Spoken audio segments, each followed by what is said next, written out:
Alright, I thought I'd do a different video because today was UFC 322. Big, I was very anticipated for this one. And hold up. Let me.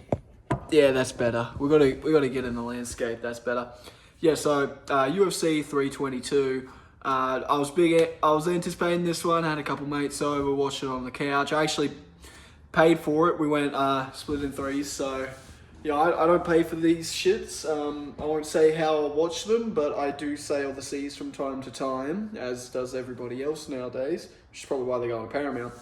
I was very excited for this. Great main card. We watched prelims as well, and unfortunately, you're buying on KO, you don't get the fucking early prelims, and you still have to see ads, so I don't know, fuck you, Uncle Dana, I guess, but yeah, I just got back from hitting the bag a little bit, doing a little bit of a mini boxing workout, because I had to take out some frustration, because unfortunately, JDM 4th round TKO, mate, it didn't happen. It didn't happen. I would say get Cash Patel on that. They're already investigating the UFC. I do believe it was a fixed fight. There's no way on earth that JDM couldn't have won that. I'm in denial.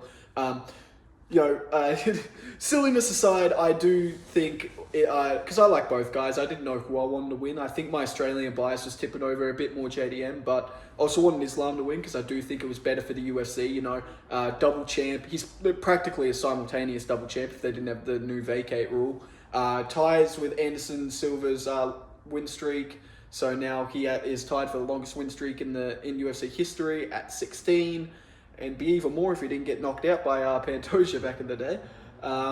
Then there was also the fact that he will most likely be fighting Topuria at the White House next year. Both guys want that.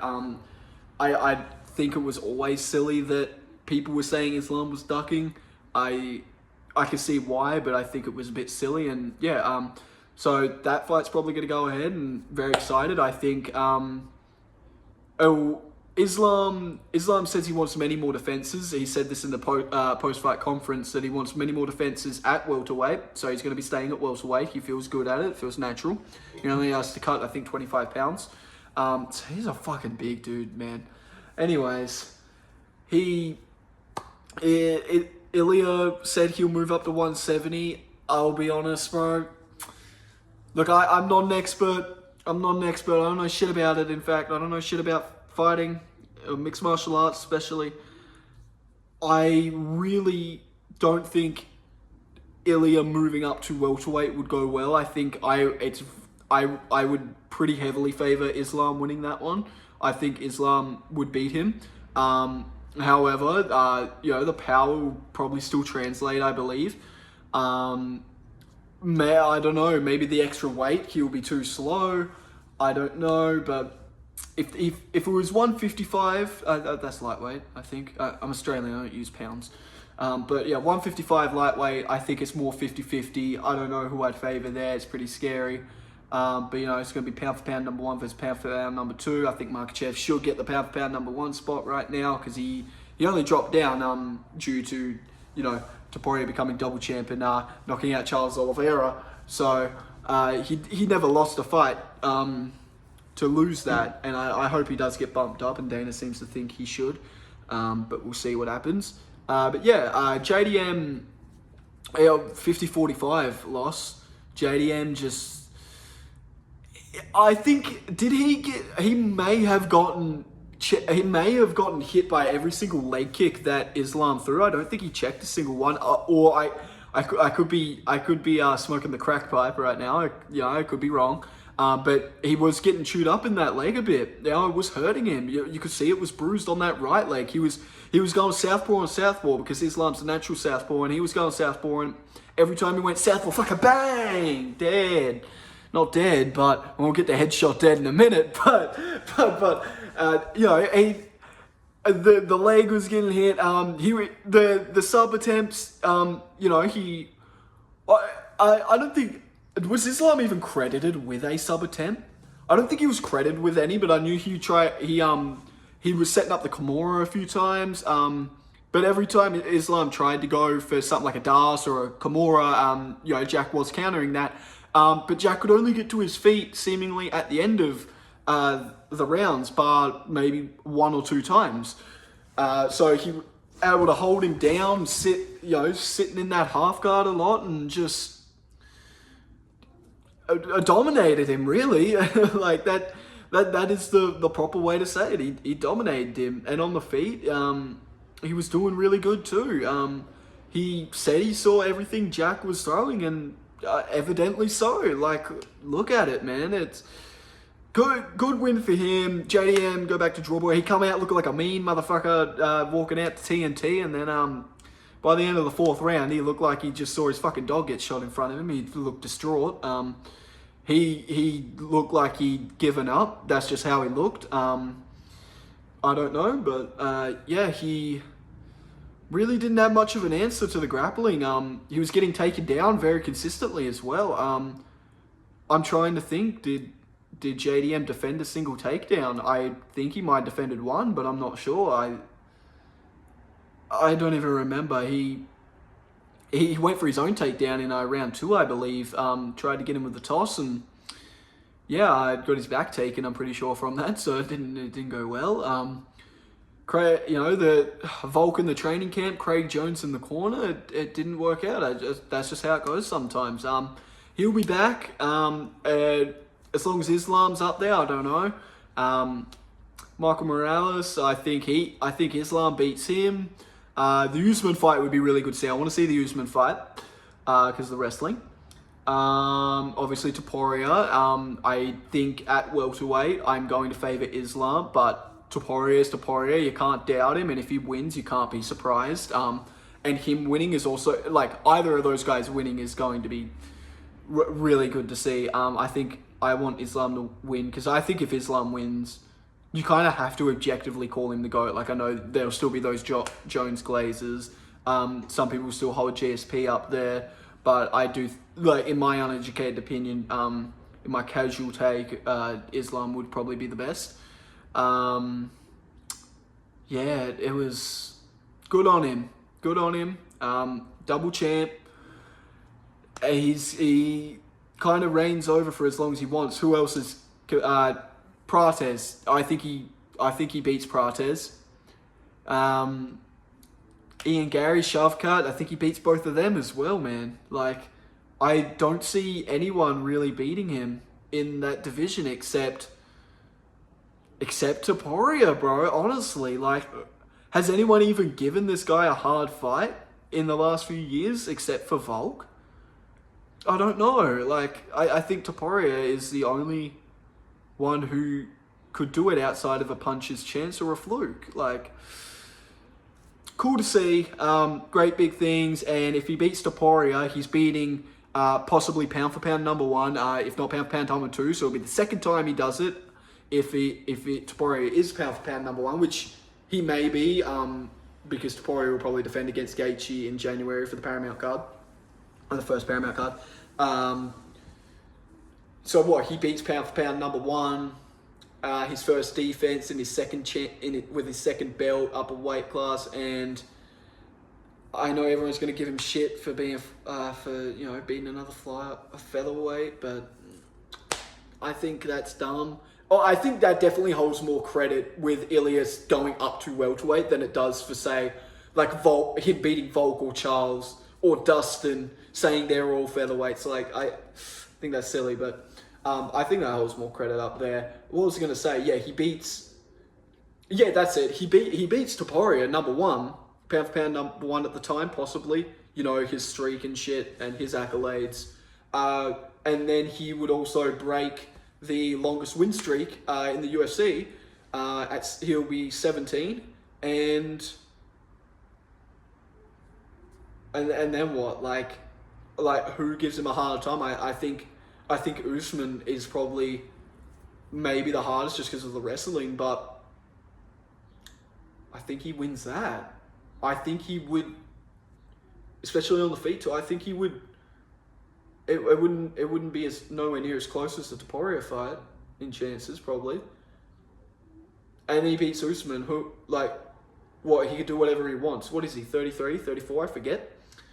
He's got a few years if he wants them, and if he beats Topuria, if that doesn't solidify him as the GOAT, then what comes after must. It's great to see, great to live in a time of such a high skill ceiling, but let's move on to Shevchenko versus Weili. I do like both these fighters. Admittedly, I haven't watched many of Shev's fights, or I haven't watched super many of Weili's, but I've seen a few.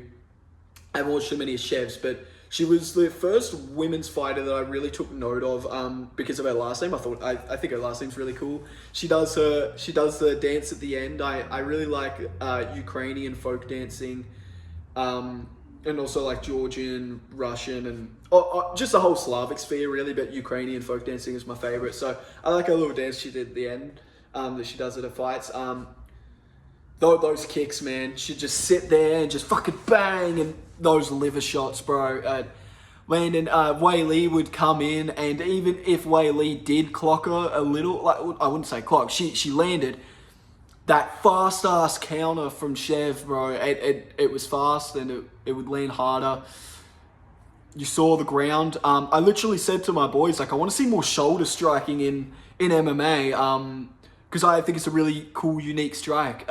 Think of like Conor versus Cerrone, where he's like bang, bang up against the fence, bang, bang. Like, I mean, you saw that. On the ground, to be fair, but you saw that with Shev. She was using that a lot. She was really twisting into it, getting a good bit of power. It seemed like it's really like pressing you in there, isn't it? And yeah, some of the side control elbows too. And Weili did look noticeably smaller, and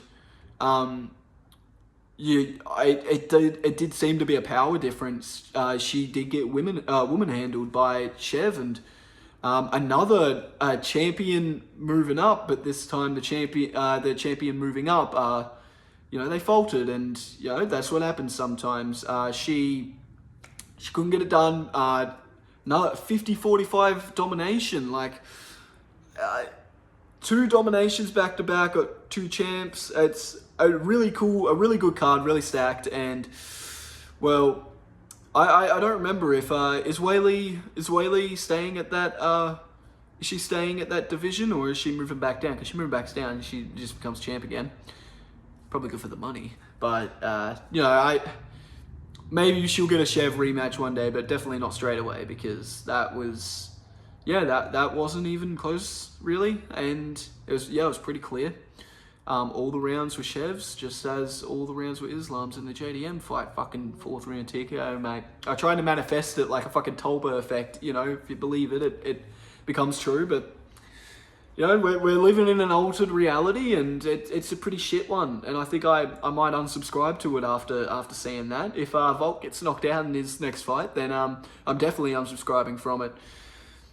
Good on Shev, and sucks for Weili. I do love her. I think she's really cool, but we'll see how she bounces back. And good on you, Shev. She's a bit older, isn't she? Shev's like 36, 34. I could be pulling that out of my ass, honestly. Just be fucking waffling, but I think Shev's a bit older. So who knows? She might retire in the next couple fights.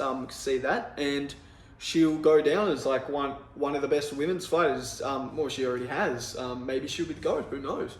I think she was the first and currently only champ to actually fully stack out their championship belt, isn't she? And I think that was even before the Weili fight. So what do they do now? I don't even know, man. She's got all the rubies on there, but yeah, good on her. She looked really she's unscathed, and she come off. She wasn't too worn out either. I think she, at least in the 4th round, going into the 5th, the statistic may not be true for for after round 5. I can't remember, but I don't think Weili had a single second of control time in a 25-minute fight where the control time was at 18, 20 minutes, something like that. Also, Islam broke his own PR. I think his previous control time was like 10 minute 50 or something. He got like 17 minutes, so pretty substantial. But Valentina, she had a lot of control time, and not a single second of it was given to Weili. She hogged that shit all for herself, and as my mate said, that is, especially as high level as this is, really like interesting to see, because you'd think after a scramble, like at least a couple seconds, someone fucks up or shit happens. It's MMA, but no, not a fucking second. Anyways, moving on. What was next? Was that the I believe the next one was Sean Brady versus Michael Morales. I haven't watched Michael Morales. I haven't even watched Sean Brady. I wanted to watch the Leon fight, but I couldn't at the time. I saw the weigh-ins when they were doing the stare off, and fucking Sean Brady's looking up at him, and yeah, that height played more the reach, because he's shorter and he has a shorter reach. That really did play into it. It seemed, and dude, what have I been doing? Like 19. What is he? 19-0 now. I think is the record. Michael Morales, bro, I got to go back and watch some of his fights, because he looked fucking, he was like flowing when he let off those combos. He was hitting them. When he landed a combo, he was landing them flush. Like, it wasn't like he was hitting like 1-2s. He was hitting like 6 punches clean, and they were flowy too. And it was always like, because I said that on the channel before, I do a little bit of boxing, and obviously I'm not very good or anything, because I'm only done it for about a year, but we get trained in boxing, keep everything very short, and but in MMA that's obviously different. Some people just throw different as well, I believe, and also because of his style and stuff. But he had very like wide punches. Doesn't matter if they're fucking landing and doing that much damage, man. He was rocking him, man, and great win. Didn't even get to the grounds. Didn't even get to see that Sean Brady rape fest he put on Leon supposedly, and good on him. They embraced each other afterwards, so good sportsmanship.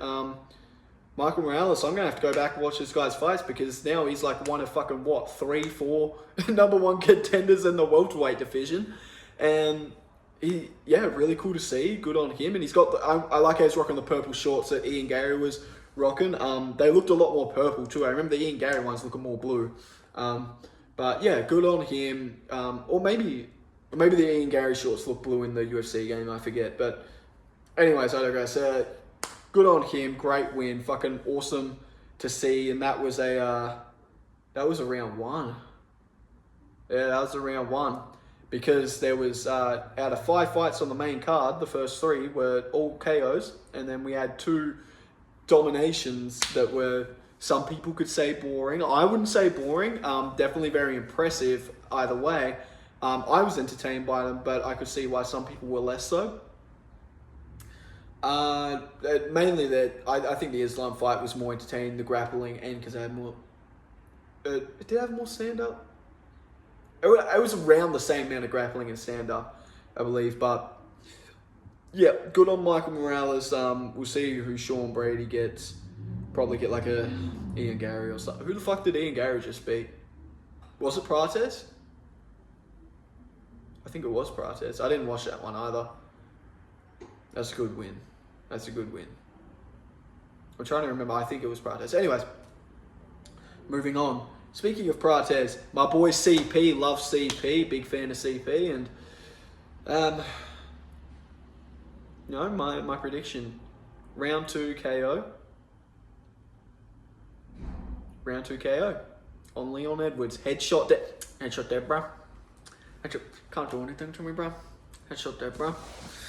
Like, that shit is so fucking, he's so annoying with it. Like, I'm sorry, Leon, but he's like doing it when he's like shooting fucking threes in basketball. Like, bro, it's just like spamming it. But there's nothing else entertaining about him or his fight style, really. I know that sounds mean, I'm sorry, but like, I thought, 2 kickboxer and a Muay Thai artist, you got someone in Leon who's known to, kind of take a back seat through adversity. And I don't think I couldn't see Prates doing that. At least not against Edwards. I don't think Edwards was breaking him. And I think out of the 2 kicking styles, kicker on kicker, I think Prates was always winning that, Leon's got that reputation to cruise to a victory if he's winning, just cruise to a decision if he's up on the scorecards. I don't see Prates doing that. Maybe I'm wrong.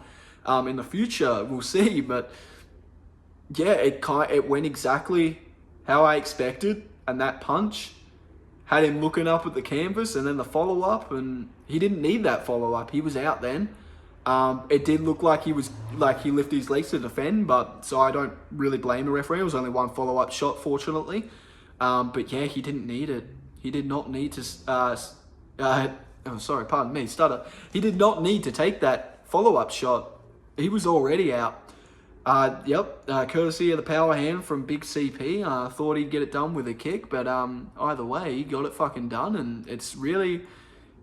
Is it to anyone's surprise? That was my prediction, but I haven't really checked the consensus on that fight, so we'll see. But I don't predict fights super well because I don't know much about the sport and the people, and anything can happen anyways. But I felt really confident in that, and there it was. I said JDM TKO round 4.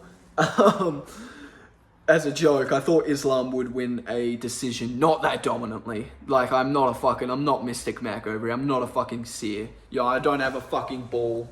I had the crystal ball. That was ridiculous. I can't stop thinking about that shit. Good on him. CP gets it done, and Leon didn't really have it. Actually, Leon in the grappling was on his back and shit, but other than that, yeah, nothing really got done. Moving on, for the last fight in the main card, or the first fight in the main card, Benoit Saint-Denis versus Beneil Dariush. Not what I expected at all. What was that, 16 seconds, I think? 16-second KO. It was the clinch left hook, I believe.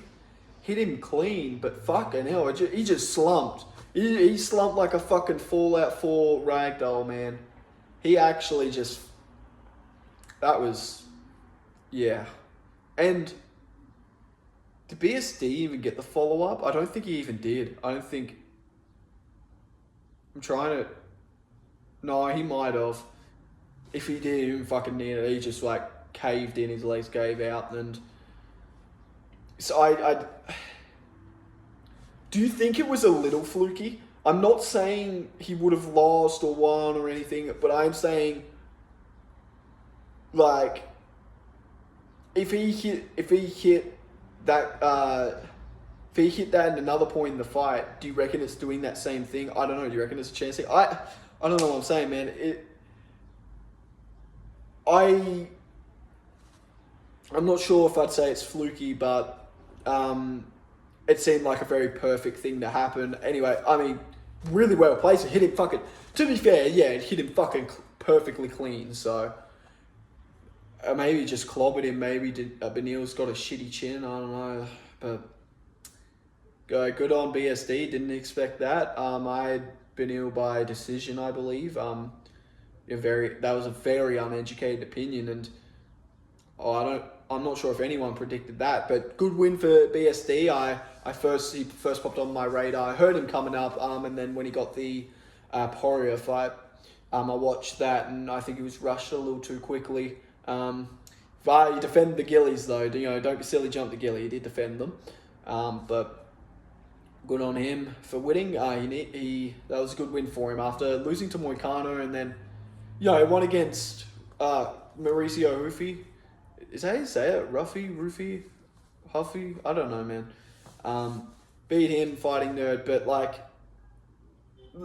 to be fair, his best win was a wheel kick KO, as flash as it was, over Bobby Green, King Green, like a current, 2025 in the year of our Lord, the big 2025.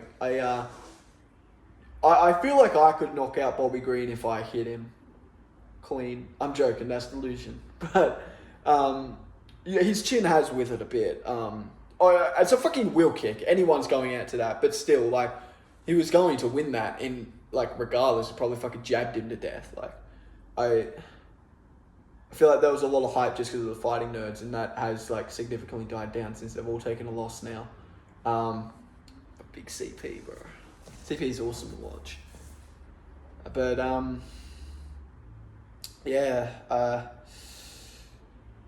good on him, and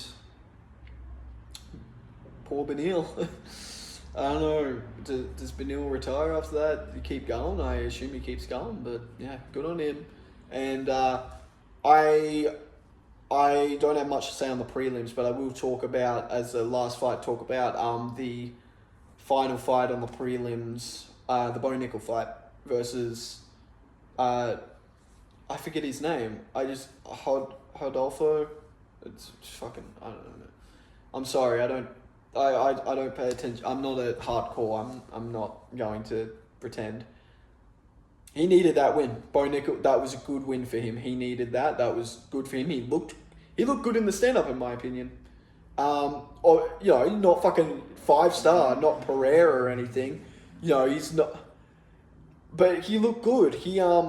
I felt both of the guys looked a little flat-footed. Maybe that's just me and my uneducated opinion, but they great win for him, and he was getting combos in. He was actually hitting, and that combo we got in, was it the second round?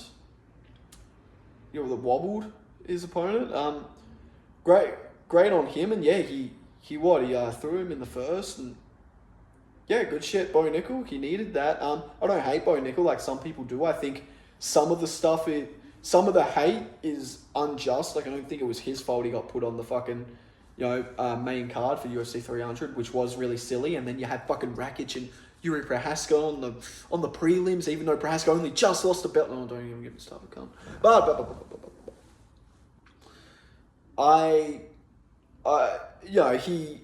a bit of ego to be expected, I suppose, with his credentials, and you know, he got humbled. But I think this fight was good for him, and I don't hate him. I don't love him. I don't really know him that as a fighter that much, but that was a good win for him, and I enjoyed his fight. So good on him. He won a bonus for that, as did BSD, as did Carlos Prates, and I think even 2 others won a bonus. So yeah, good on them. Michael Morales might have as well. So what? That's like 3 on the main card. Fucking good shit, lads. Good stuff. 50 fucking G's, lad. 50 G's, boys. As the cunt in Dan Hooker's backyard Maori brawls are doing. But yeah, good shit, lads. It was a great watch. Very excited. Lived up to most of the hype. I had fun.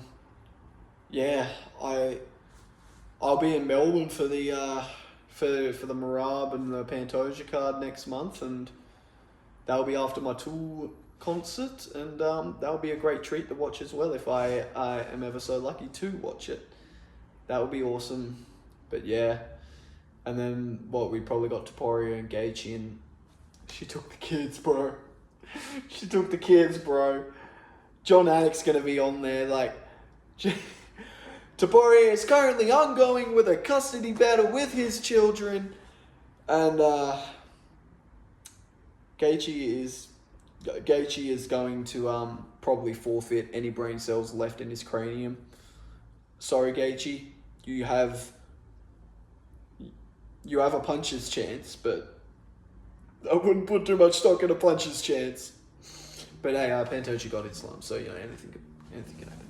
But yeah, good job, everybody. And I just wanted to go on here and talk about UFC cards. Different piece of content. Thought I enjoyed and something I want to talk about. Yeah, I'm thinking I might do this for every card, just like some casual opinions, and yeah, good shit, lads. That's about it. What's in February? Probably an Australian card, right? Might get Volk. Could be Volk versus Movsar, or Volk versus Yair. Don't know. Volk could retire then too. Do we reckon? Maybe a Whittaker. Probably get Quillen Sourkill on there because he's getting, you know, especially after that head kick, and he's got the Anshul Jubilee win and stuff. You know, he fucking Anshul Jubilee. Yeah, good. So we'll probably get Quillen Sourkill and, you know, a lot of other Aussie fighters. But yeah, not JDM unfortunately. But yeah, good stuff. Looking forward to the next one. But yeah, it was a pretty fun card. I thoroughly enjoyed it. Thoroughly enjoyed it. Unfortunately, John Pork was not right there in the corner, although apparently John Pork did lean the cleanest shot on Dylan Dennis in the brawl, and Dylan Dennis is now being banned lifetime from the UFC as per Dana White post-fight press conference 2025 November. So, no more Dylan Dennis there, and all is good in the world. 4th round TKO, mate. It will happen in the rematch, mark my words, yep. He'll come back twice as strong, and the Craig Jones specifics will work. Islam said he went up to Craig Jones and said, your jiu-jitsu don't work and come Dagestan 2-3 years. So, but yeah, so things to look forward to in UFC really is the White House card. Topuria versus Islam most likely, and once the fucking outcome of that fight has been determined, then we'll probably get John Pork fighting for the belt too. And well, what's there to say about John Pork? He's probably going to be the GOAT. So I mean, look at him. But yeah, I'm gonna leave that there. I'll see you later, and take care of yourself.